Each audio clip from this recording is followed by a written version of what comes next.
మన ఇంటికి ఎవరైనా అతిథి వచ్చినా వెంటనే వారికి మంచినీరు ఇచ్చి స్వాగతం పలికే సాంప్రదాయం మనది. లేదా మజ్జిగ ఇచ్చి దాహం తీర్చే సంస్కృతి మనది.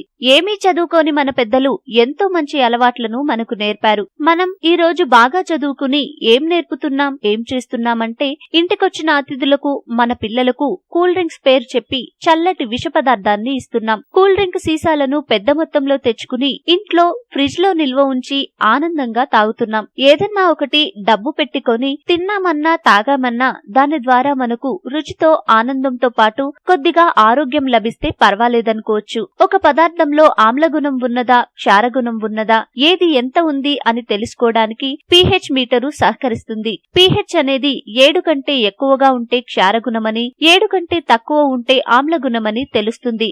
ఏ పదార్థంలోనన్నా ఆ pH మీటర్ను ముంచితే ఆ పదార్థం ఏ స్థితిలో ఉన్నది అందులో నుంచి వచ్చే అంకెను బట్టి తెలిసిపోతుంది. కూల్ డ్రింక్ ను గ్లాస్ లో పోసి ఆ మీటర్ ముంచితే వాటి బండారం బయటపడుతుంది. ఇప్పుడు మనకు మార్కెట్ లో అందుబాటులో ఉన్న 10 రకాల కూల్ డ్రింక్లను పరీక్షిస్తే వాటి pH అనేది 1.1 నుంచి 2.0 మధ్యలోనే అన్నింటికీ ఉంటుంది. తీయగా ఉండే వాటిలో, పుల్లగా ఉండే వాటిలో కూడా అంత యాసిడ్ ఉన్నట్లుగా తెలుస్తుంది. మనం లెట్రిన్స్ ను శుభ్రం చేసే యాసిడ్ సీసాలను చూసి ఉంటారు. ఆ యాసిడ్ యొక్క pH చూస్తే 1.5 నుండి 2.0 మధ్యలో ఉంటుంది. అంటే యాసిడ్ యొక్క pH చూస్తే 1.5 నుంచి 2.0 మధ్యలో ఉంటుంది. అంటే ఆ యాసిడ్ అంత ఘాటుగా ఉంటుంది. కాబట్టే ఎండిపోయిన మలంపై పోస్తే శుభ్రంగా తినేస్తుంది. మనం తాగే కూల్ డ్రింక్ సీసాలు కూడా లెట్రిన్ క్లీన్ చేసే యాసిడ్ తో సమానంగా ఆమ్లగుణాన్ని కలిగి ఉన్నాయి. మీరు ఒకసారి లెట్రిన్ బాగా మరకలు పడి ఎండిపోయినప్పుడు దానిపై యాసిడ్ పోయకుండా కూల్ డ్రింక్ పోసి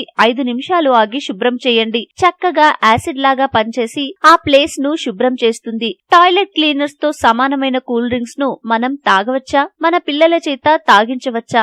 ఆలోచించండి. కూల్ డ్రింక్ లో అంత యాసిడ్ ఎందుకుంటుందని మీకు అనుమానం రావచ్చు. ఆ కూల్ డ్రింక్స్ లో కలిపే రసాయనాలు చూస్తే మీకే తెలుస్తుంది. వీటిలో ముఖ్యంగా phosphoric acid, carbolic acid, erythorbic acid, benzoic acid అనేది కలుపుతారు. ఇన్ని రకాల యాసిడ్లు కలిస్తే గాని మనకు మజా రావడం లేదు. అందుచేత కూల్ డ్రింక్ తాగినప్పుడు గొంతులో, కడుపులో మంట, త్రేన్పులు, కపాలంలో, తలనరాల్లో విపరీతమైన బాధ, ఎసిడిటీ వస్తుంటాయి. మనం చనిపోయిన తర్వాత దహన సంస్కారం చేస్తే శవం పూర్తిగా కాలిపోతుంది. ఎముకలు పూర్తిగా కాలిపోతాయి. కానీ నోటిలోని పళ్ళు మాత్రం కాలిపోవు. శవాన్ని కాల్చడానికి బదులుగా భూమిలో పాతిపెడితే శరీరం మొత్తం మట్టిలో కలిసిపోతుంది. 20 సంవత్సరాల తర్వాత ఆ మట్టి భాగాన్ని తవ్వి తీస్తే పళ్ళు మాత్రం చెక్కు చెదరకుండా ఉంటాయి. ఇంత గట్టిగా మన పళ్ళు తయారు చేయబడ్డాయి. ఏ పళ్ళనైతే అగ్ని కాల్చలేకపోయిందో, ఏ పళ్ళనైతే మట్టి తనలో కరిగించుకోలేకపోయిందో అవే పళ్లను 20 రోజుల పాటు ఏదైనా ఒక కూల్ డ్రింక్ లో ఉంచి పరిశీలిస్తే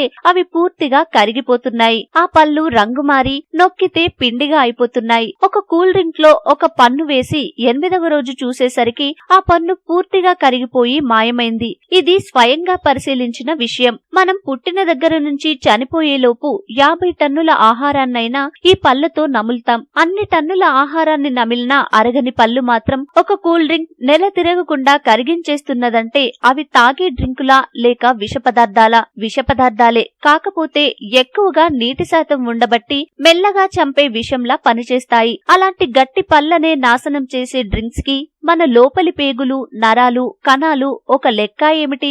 ఈ భూమిపై నివసించే ప్రతి ప్రాణితో పాటు మనం కూడా ప్రాణవాయువును లోపలకు పీల్చుకుని కార్బన్ డయాక్సైడ్ ను విడిచిపెడుతూ ఉంటాం. ఈ కార్బన్ డయాక్సైడ్ అనే విషవాయువును కూల్ డ్రింక్స్ ను ఎక్కువ కాలం పాటు నిల్వ ఉంచడం కోసం కలుపుతారు. అందుచేతనే మనం ఏ రకమైన కూల్ డ్రింక్ తాగిన వెంటనే నోటిలో నుంచి, ముక్కులో నుంచి ఆ చెడ్డ వాయువు బయటకు వస్తుంది. ఒక కాలేజీలో 2 కుర్రాళ్లు పోటీ పెట్టుకుని ఒకరు 8, మరొకరు 9 కూల్ డ్రింక్స్ ను అతి కష్టంగా తాగారు. డాక్టర్ వచ్చే లోపే 2 చనిపోయారు. శవ పరీక్షలో చూస్తే వారిద్దరి శరీరంలో కార్బన్ డయాక్సైడ్ అనే విషవాయువు ఎక్కువైపోయి మరణించారని తెలిసింది. ఈ సంఘటన ముంబైలో జరిగింది. కూల్ డ్రింక్స్ లో విషపూరిత రసాయనాలైన arsenic, cadmium, zinc, sodium, glutamate, potassium sorbate, methyl benzene, brominated vegetable oil కలుపుతున్నట్లు వెల్లడైంది. ఇన్ని విషయాలు కలిసినవి కాబట్టే 6 సంవత్సరాల లోపు పిల్లలు తాగరాదని సీసాలపై హెచ్చరిక రాసుంటుంది.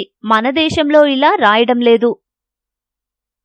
మీకు ఈ వీడియో నచ్చితే లైక్ చేయండి, మీ ఫ్రెండ్స్ తో షేర్ చేసుకోండి, కానీ సబ్స్క్రైబ్ చేయడం మాత్రం మర్చిపోకండి. Thanks for watching.